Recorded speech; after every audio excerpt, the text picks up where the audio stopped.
Welcome back to the back bencher brother nursing classes. तो आज का हमारा टॉपिक है demography and vital statistics. Demographic cycle, world population, trends, vital statistics, ये community health nursing का हमारा टॉपिक है। तो शुरू कर दें। तो पहले देखते हैं इंट्रोडक्शन ऑफ डेमोग्राफी। तो मतलब कि क्या डेफिनेशन, मतलब डेमोग्राफी क्या होता है, डेमोग्राफी का मतलब क्या है। Demography is a scientific study of a human population. मतलब क्या scientific study of a human population कि वो किस पे फोकस करता है, फोकसिंग ऑन अ साइज कि पॉपुलेशन की साइज कितनी है, then structure of the population, then distribution and the changes due to birth, deaths, migration और एजिंग। तो ये है कुछ डेफिनेशन कि मतलब क्या डेमोग्राफी एक साइंटिफिक स्टडी है किसकी, ह्यूमन पॉपुलेशन की। वो फोकस करती है size, structure, distribution and changes due to birth, death, migration and aging. इसकी डेफिनेशन है। अभी हम डेमोग्राफी किधर यूज करते हैं, तो इसका मोस्टली यूजेस होता है health in planning health services, मतलब एज अ नर्सिंग और as a health care professional. Demography हमें कहाँ मदद करता है, planning health services, health services plan करने में हमें मदद करता है। फिर आता है रिसोर्स एलोकेशन, तो जो भी हमारे पास अवेलेबल रिसोर्सेस है उसको प्रॉपरली एलोकेट करने के लिए हमें मदद करता है डेमोग्राफी। फिर आता है अंडरस्टैंडिंग पॉपुलेशन प्रॉब्लम्स। तो डेमोग्राफी से हमें ये भी पता चलता है कि जो भी एक स्पेसिफिक एरिया में जो भी पॉपुलेशन है या फिर जितने भी पीपल्स रह रहे हैं उनके प्रॉब्लम्स क्या है, ये इसके यूजेस है डेमोग्राफी के। फिर देखते हैं अभी नेक्स्ट है डेमोग्राफिक साइकिल। तो इसको हम स्टेजेस ऑफ पॉपुलेशन ग्रोथ भी बोलते हैं या फिर स्टेजेस ऑफ डेमोग्राफिक साइकिल या फिर ठीक है। तो फिर इसके 5 स्टेजेस है। तो फर्स्ट स्टेज है हाई स्टेशनरी फेज। तो इसमें क्या होता है, high birth and death rates. जो भी बर्थ और डेथ रेट्स है वो हाई रहते हैं, तो इसकी वजह से क्या रहता है, जो भी पॉपुलेशन ग्रोथ है वो स्टेबल रहता है। ये हमारा हो गया फर्स्ट स्टेज। फिर सेकंड स्टेज में देखते हैं अर्ली एक्सपांडिंग स्टेज। तो ये सेकंड स्टेज है जिसमें क्या होता है, डेथ रेट डिक्लाइंस। जो भी डेथ रेट है, मतलब जितने भी पॉपुलेशन डेथ हो रही है उनका रेट कम हो जाता है और बर्थ रेट रिमेन्स हाई। तो जो भी बर्थ रेट है वो हाई रहता है, तो इसकी वजह से क्या होता है, पॉपुलेशन ग्रोथ होता है, पॉपुलेशन ज्यादा बढ़ता है। फिर थर्ड स्टेज है लेट एक्सपांडिंग। लेट एक्सपांडिंग में क्या होता है, decline in a birth rate. जो भी बर्थ रेट है वो कम होता है और लो डेथ रेट्स, मतलब जो जितनी भी पॉपुलेशन डेथ होने वाली है उनका रेट्स कम हो जाता है। तो इसकी वजह से क्या होता है, स्लोअर ग्रोथ। जो भी पॉपुलेशन की ग्रोथ रहती है वो एकदम स्लो हो जाती है। तो ये होता है लेट एक्सपांडिंग में। तो फिर आता है नेक्स्ट हमारा फोर्थ स्टेज, जो कि है लो स्टेशनरी फेज। तो इसमें क्या होता है, low birth and death rates. जो भी बर्थ रेट्स और डेथ रेट्स है वो कम हो जाते हैं, तो इसकी वजह से भी हमारा जो भी पॉपुलेशन है वो स्टेबल रहते हैं। जैसे कि हमने हाई स्टेशनरी में देखा था, यहाँ दोनों भी, मतलब जो भी बर्थ रेट और डेथ रेट है वो दोनों भी हाई रहते हैं और यहाँ पे लो रहते हैं, तो ये दोनों की वजह से पॉपुलेशन स्टेबल रहता है। और हमारा लास्ट स्टेज है जो कि है डिक्लाइनिंग स्टेज। तो इसमें क्या होता है, वेरी लो बर्थ रेट। जो भी बर्थ रेट है वो एकदम कम रहता है, तो और जो भी एजिंग पॉपुलेशन है वो ज्यादा बढ़ती है। ठीक है। तो सॉरी सॉरी, इसमें क्या होता है, जो भी डिक्लाइनिंग स्टेज है उसमें दोनों भी कम रहता है, एकदम लो रहता है।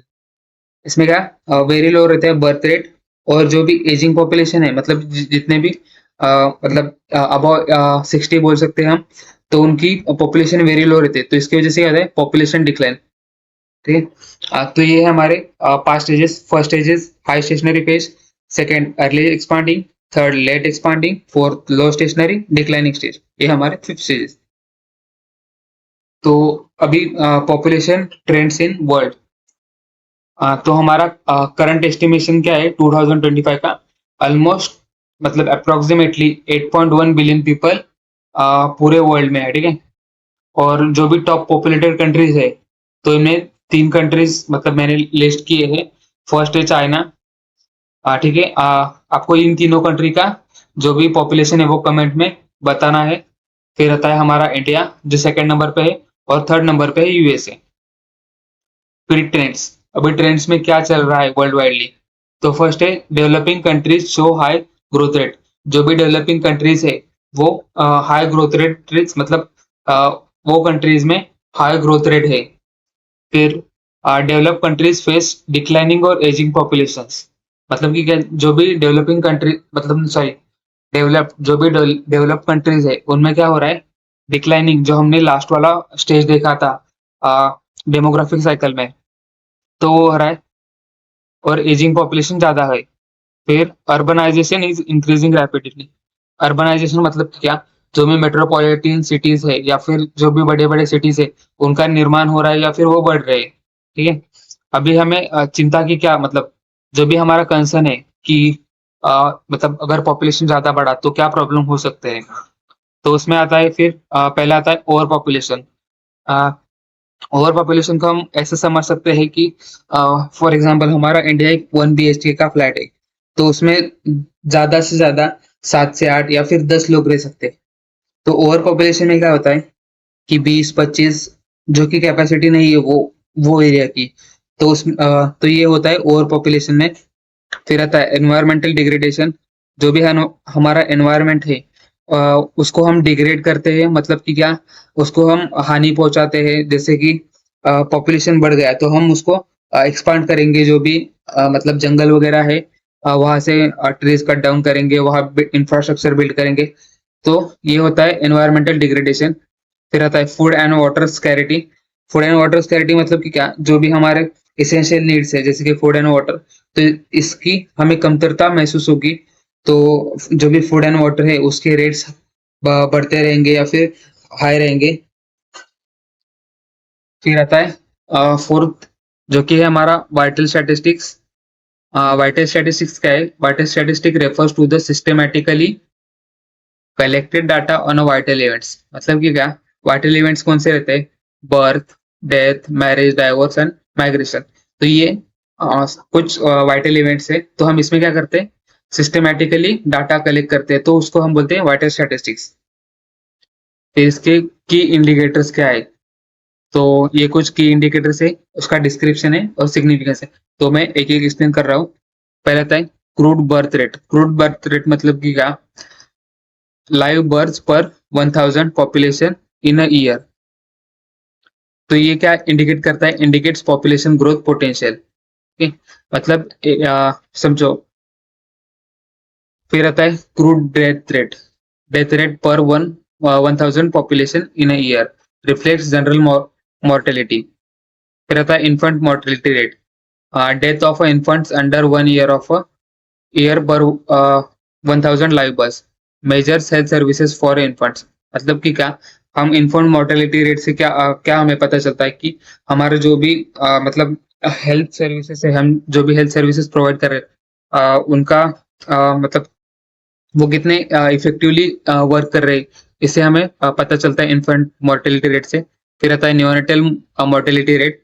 डेथ रेट्स अंडर 28 डेथ पर 1000 लाइव बर्थ, मतलब कि क्या, 28 डेज के अंडर जो भी बच्चे हैं उनकी डेथ कितने 1000 पॉपुलेशन के जो भी लाइव बर्थ है उनमें से। ठीक है, तो ये हमें क्या मदद करता है, assess care during pregnancy and birth. तो हम इससे असेस कर सकते हैं कि प्रेगनेंसी या फिर बर्थ में जो भी केयर दिया है वो। फिर आता है under 5 mortality. Death rates of children under 5 पर 1000 live birth indicate child health and nutrition. तो जो भी हमारा एरिया या फिर कंट्री है, तो हम उसके रिलेटेड चाइल्ड हेल्थ जो भी हम सर्विस प्रोवाइड कर रहे हैं या फिर न्यूट्रिशन, उसके रिलेटेड हमें इंफॉर्मेशन मिलता है। Maternal mortality ratio. तो मैटरनल डेथ पर 1 लाख लाइव बर्थ, मतलब कि क्या, जो भी मैटरनल मदर्स है तो उनका डेथ पर कितना 1 लाख लाइव बर्थ, जो भी 1 लाख लाइव बर्थ है, मतलब जो भी 1 लाख लाइव प्रेग्नेंट वुमेन है उनका मैटरनल डेथ रेट देखते हैं कि 1 लाख में कितनी फीमेल्स डेथ हो चुकी है। तो इससे हमें क्या पता चलता है कि रिफ्लेक्ट्स मैटरनल केयर, तो हम किस टाइप की मैटरनल केयर प्रोवाइड कर रहे हैं और क्या उनको एक्सेस हो रहा है टू ऑब्स्टेट्रिक सर्विसेज, मतलब कि क्या, जो भी प्रेग्नेंट वुमेन है उनको ऑब्स्टेट्रिक सर्विसेज मिल रही है या नहीं मिल रही। फिर आता है total fertility rate, average number of children पर वुमेन, मतलब कि एक मदर कितने बेबीज कंसीव कर रही है। ठीक है, प्रेडिक्ट्स फ्यूचर पॉपुलेशन ग्रोथ। तो हम इससे क्या पता चलता है कि हमारे जो भी कंट्री है उनमें फ्यूचर में कितना पॉपुलेशन ग्रो हो सकता है ये सब। नेक्स्ट है सेक्स रेशो, जो कि हमें पहले से पता है, नंबर ऑफ फीमेल्स पर 1000 मेल्स, जो कि हम सुनते आ रहे हैं कि इंडिया में 1000 मतलब इतने इतने फीमेल्स के, या मतलब इतने इतने फीमेल का नंबर है 1000 मेल के। अभी रिसेंटली सर्वे हुआ था तब समथिंग 900 ऐसा कुछ तो था। तो इससे हमें क्या पता चलता है, रिफ्लेक्ट्स जेंडर बैलेंस। तो हमें पता चलता है कि जो भी हमारी सोसाइटी उनमें मेल और फीमेल का रेशो मतलब बैलेंस है या नहीं। फिर आता है life life expectancy, average year of a person is expected to live. वो क्या इंडिकेट करता है, indicators of a health status and standard of a living. तो इससे हमें पता चलता है कि हमारा जो भी हेल्थ स्टेटस है वो कैसा है और स्टैंडर्ड ऑफ अ लिविंग वो कैसा है। फिर आता है sources of a vital statistic. तो हमें ये वाइटल स्टैटिस्टिक्स कहाँ से मिले? तो पहला है हमारा प्राइमरी सोर्सेस। हाँ, उसमें हम देखते हैं सिविल रजिस्ट्रेशन सिस्टम, जिसके हम सीआरएस बोलते हैं। उसमें क्या आता है, registers of birth, date, marriage, जो भी हमारे वाइटल्स इवेंट है उसके रजिस्टर्स। फिर लीगली मैंडेटेड है, जो कि मैंडेटरी है सबको करना।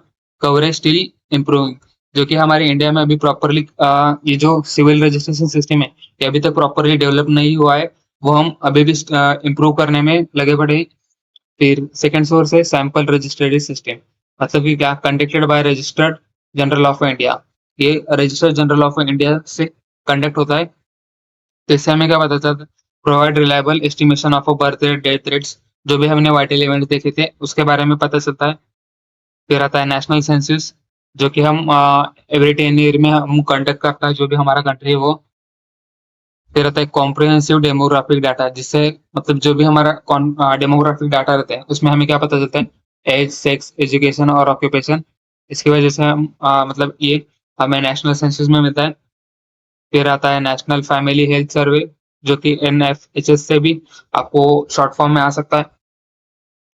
Provides data on fertility, infant and child mortality and maternal health, जो कि हमें ये प्रोवाइड करता है fertility, infant and child mortality और मैटरनल हेल्थ के रिलेटेड हमें इंफॉर्मेशन देता है। फिर ये कंडक्ट करता है ministry of health and family welfare. फिर आता है district level household and facility survey, जो कि डिस्ट्रिक्ट लेवल पे कंडक्ट होता है। तो इससे हमें मतलब क्या करते हैं, जो भी ये DLHS जो सर्वे है उसमें monitors health status and health infrastructure at a district level. तो जो भी हमारे डिस्ट्रिक्ट में हेल्थ स्टेटस है, जो भी डिस्ट्रिक्ट की पॉपुलेशन है उनका हेल्थ स्टेटस, और जो भी हेल्थ इंफ्रास्ट्रक्चर डेवलप हुआ है वो डिस्ट्रिक्ट लेवल पे, तो उसके रिलेटेड सर्वे होता है। फिर application in a public health and nursing, जो भी हम ये भी ये देख रहे हैं डेमोग्राफिक के रिलेटेड जो भी इंफॉर्मेशन देगा, तो उसका हमें पब्लिक हेल्थ और नर्सिंग में क्या एप्लीकेशन है। तो vital statistic guide resources allocation for health services. अभी देखिए कुछ कुछ ऐसी जगह है जहाँ पे पॉपुलेशन बहुत कम है। वहाँ पे मतलब समझो अ, ए एक जगह है और बी एक जगह है। ए जगह पे समझो एक ही सब सेंटर है और बी जगह पे 2-3 सब सेंटर है। लेकिन ए जगह पे बहुत सारी पॉपुलेशन है और बी जगह पे बहुत पॉपुलेशन कम है। तो इसकी वजह से जो भी रिसोर्स एलोकेशन है कि हाँ, जिधर 2 सब सेंटर होने चाहिए उधर एक ही है, और जिधर एक होना चाहिए उधर 2 है। तो यही हमें मदद करता है, जो कि है रिसोर्स एलोकेशन। तो जिस जगह पे 2 जाने चाहिए उधर 2 ही जाएंगे, और जिधर एक जाना चाहिए उधर एक ही जाएगा। फिर आता है helps assess health program effectiveness. जो भी हम हेल्थ प्रोग्राम्स इम्प्लीमेंट कर रहे हैं तो उसका इफेक्टिवनेस हमें पता चलेगा, जिसमें आता है हमने immunization coverage, aid in planning maternal and child health services. तो हम ये जो डेमोग्राफिक है उससे हम मैटरनल और चाइल्ड हेल्थ सर्विसेज है उसको प्लानिंग करने में हमें यूज आएगा। फिर आता है use for epidemiological research and tracking disease trends. जो भी हम मतलब हमारे एरिया में कौन से डिसीज हो रहे लोगों को, उनके रिलेटेड हम उनको ट्रैक कर पाएंगे। फिर आता है support national health policies like national health mission. तो ये जो भी मतलब हमने देखा तो वो सपोर्ट करता है नेशनल हेल्थ पॉलिसीज को, जैसे कि नेशनल हेल्थ मिशन इसको सपोर्ट करता है। वीडियो अच्छी लगी हो तो लाइक और सब्सक्राइब कर देना और कमेंट में आंसर बता देना जो जो मैंने नहीं दिया है। Thank you.